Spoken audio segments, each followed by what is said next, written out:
Here's what must be done to make Venezuela's transition to a democracy an economic success.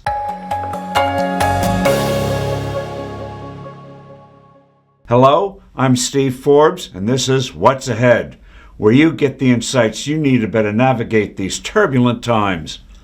Getting the battered, inflation-ridden Venezuelan economy functioning again is a daunting task, especially with the uncertainty of what government replaces the Maduro regime. But there are a handful of critical and positive moves that can be quickly pushed by Secretary of State Marco Rubio as he oversees Venezuela's critical transition to a genuine democracy.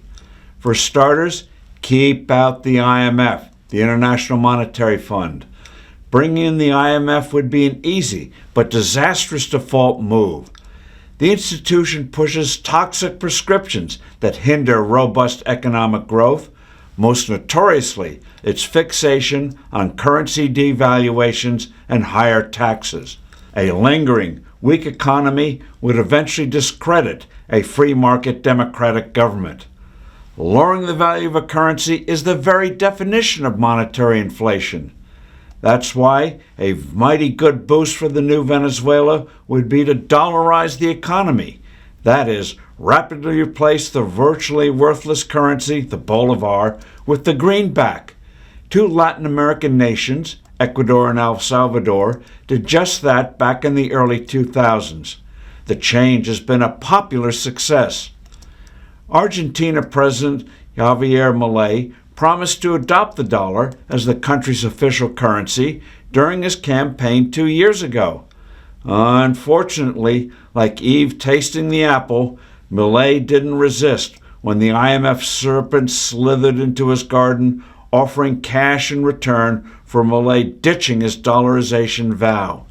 The result was a damaging and totally unnecessary peso crisis this past fall that had Milei begging the U.S. for a multi-billion-dollar bailout.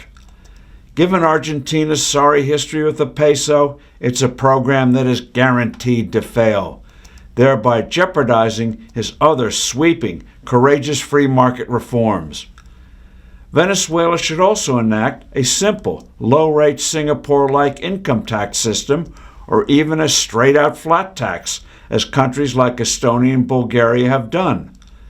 The combination of an ultra-low tax regime with the U.S. dollar as the official currency would rapidly make Caracas a magnet for regional and global capital. It would stimulate a powerful domestic boom, producing wealth from a far broader base than just its oil fields. Another confidence-building move would have the new government radically simplify the process of starting a legal business.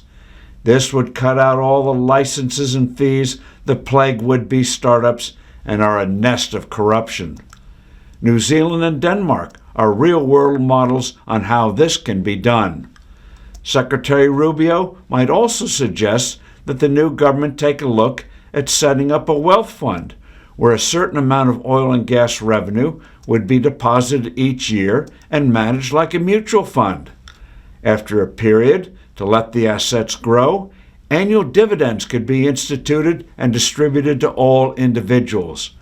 That way, everyone would have a personal stake in the health of the nation's petroleum industry. The state of Alaska has such a fund, and that could be a model here. And finally, no tariffs, which are taxes that hinder growth. I'm Steve Forbes. Thanks for listening. Do send in your comments and suggestions. I look forward to being with you soon again.